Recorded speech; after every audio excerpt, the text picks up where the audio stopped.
Assalamualaikum warahmatullahi wabarakatuh. Perkenalkan, nama saya Maulana Wirawisesa dari Teknik Komputer angkatan 2021.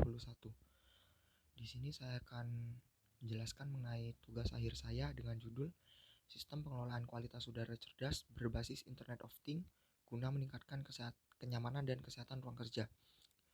Oke, pertama-tama di sini saya akan membahas mengenai rangkaian dari alat yang saya gunakan. Untuk rangkaiannya sendiri saya menggunakan dua microcontroller ESP8266. Untuk microcontroller yang pertama itu saya gunakan untuk mengambil data dari database dan menampilkannya di LCD. Kemudian untuk microcontroller yang kedua itu saya gunakan untuk merekam data sensor kemudian mengirimkannya ke database. Untuk rangkaiannya sendiri yaitu saya menggunakan sensor MQ135 yang terhubung dengan pin A0. Kemudian saya menggunakan sensor MQ7 yang terhubung dengan pin D3. Kemudian saya menggunakan LED hijau yang terhubung dengan D4. Kemudian saya menggunakan LED kuning yang terhubung dengan pin GPIO 3. Kemudian saya menggunakan LED merah yang terhubung dengan pin D2. Kemudian buzzer yang terhubung dengan D1. Kemudian untuk relay saya menggunakan relay 4 channel yang dimana untuk pin 1, 2, 3, 4 nya saya hubungkan dengan pin D6, D7, D5, D6, D7 sama kemudian D8. Kemudian untuk alur pengiriman datanya yaitu dari microcontroller kedua dia akan membaca kadar karbon dioksida dan karbon monoksida kemudian mengirimkannya ke database. Kemudian dari database saya ambil datanya untuk ditampilkan di aplikasi Android. Kemudian untuk controlling relay saya menggunakan protokol MQTT untuk komunikasi antara aplikasi Android dengan microcontroller. Untuk lebih jelasnya saya jelaskan pada demo selanjutnya. Oke, jadi di sini merupakan alat yang telah saya rangkai dengan prototipe ruang kerja. Kemudian ini untuk microcontroller yang pertama yang terhubung dengan LCD, dan LCD ini mengambil data dari database. Kemudian untuk microcontroller kedua ini saya gunakan untuk merekam data dan datanya nanti akan dikirimkan ke database. Untuk database-nya saya menggunakan database Firebase, lebih tepatnya lagi yaitu menggunakan real-time database. Untuk struktur database-nya sebagai berikut. Oke, jadi untuk pengujiannya di sini saya sudah menyiapkan aplikasi Android yang dimana aplikasi Android ini digunakan untuk menampilkan data dari sensor. Di sini ada MQ135 untuk menampilkan data sensor karbon dioksida. Kemudian untuk karbon monoksida saya menggunakan sensor MQ7.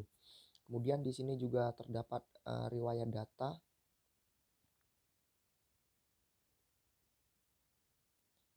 Ini merupakan riwayat data dari perekaman sensor. Di sini ada riwayat data hari ini dan kemarin. Jadi di halaman depan, di halaman dashboard, di sini terdapat rata-rata data satu hari yang lalu atau hari kemarin.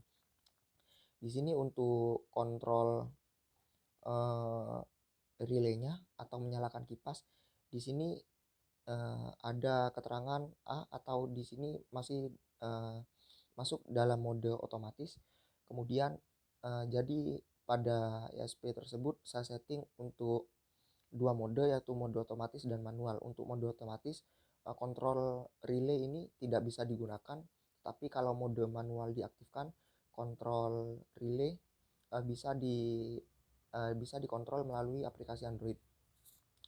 Jadi untuk perekaman datanya mungkin saya akan coba terlebih dahulu.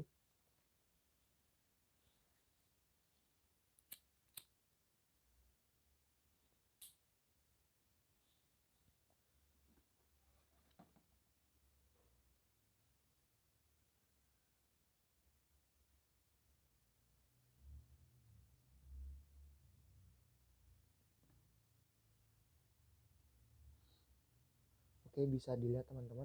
Di sini saya menggunakan mencoba untuk menaikkan kadar kualitas udaranya. Oke, di sini untuk karbon monoksidanya berlebihan, maka kipas akan menyala. Jadi kalau dia menyentuh 9, kipas 1, 2, sama 3 dia akan menyala. Kemudian jika kadar karbon dioksida atau karbon monoksidanya itu kembali normal, atau untuk karbon monoksidanya itu kurang dari 9, karbon dioksidanya itu kurang dari 600 ppm. Seperti itu. Kemudian untuk datanya, untuk setting mode, jadi untuk mode otomatis di sini untuk broker MQTT-nya. Jadi untuk jika saya menyeting mode manual, dia akan mengalih ke data 1.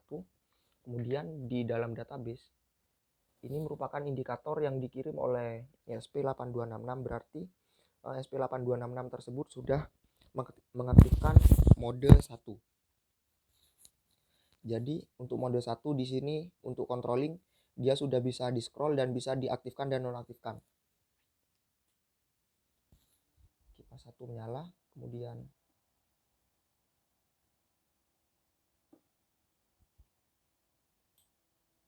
kipas 2 menyala. Untuk kipas 3 saya nyalakan.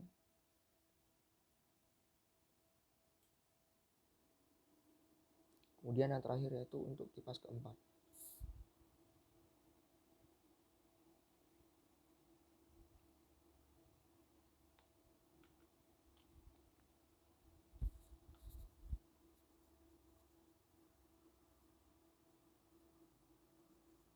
Oke, di sini ada keterlambatan untuk pengiriman data pada IoT ini diharuskan untuk menggunakan jaringan yang sangat stabil, dikarenakan pengiriman datanya mungkin terjadi delay jika jaringan internetnya itu tidak stabil. Jadi bisa dilihat pada database di sini untuk kondisi relay 1, 2, sama 3 ini sudah terupdate. Kemudian untuk relay yang keempat masih belum.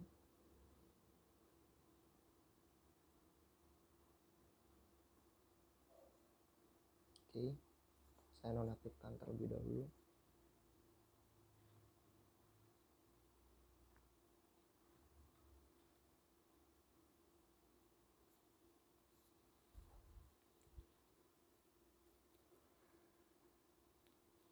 Oke, bisa dilihat di sini teman-teman, untuk jika saya menyalakan mode manual dia berubah, angka modenya menjadi 1. Kemudian untuk relaynya, jika saya mengaktifkan kipas 1, angka nilai relay 1 akan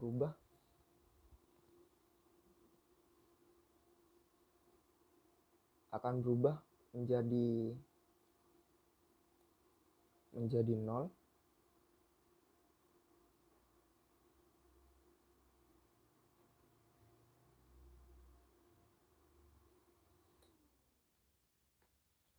Sebentar.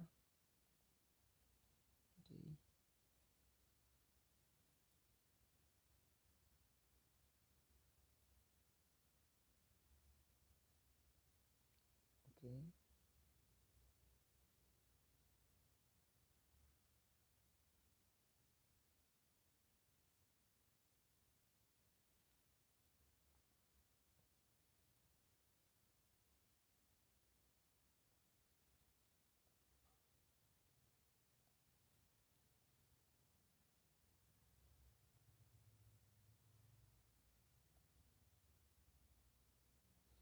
Oke, jadi pada intinya berhubung jaringan yang saya gunakan ini tidak stabil, maka pengiriman datanya dari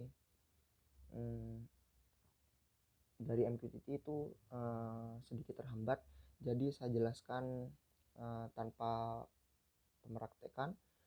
Jadi untuk mode manual sama otomatis ini nilainya 0 atau 1. Kemudian untuk topik relay 1 ini dia bernilai 1 jika kondisinya itu mati atau off. Kemudian untuk relay 2 juga sama hingga relay 4. Jadi nantinya data dari topik MQTT tersebut nantinya akan di subscribe oleh microcontroller 2. Nantinya untuk datanya tersebut akan dikirim ke real-time database, yaitu untuk mode relay 1 hingga relay 4 yang nantinya digunakan untuk menyesuaikan tombol pada aplikasi Android. Mungkin sedikit demo dari saya, kurang lebihnya mohon maaf. Wassalamualaikum warahmatullahi wabarakatuh.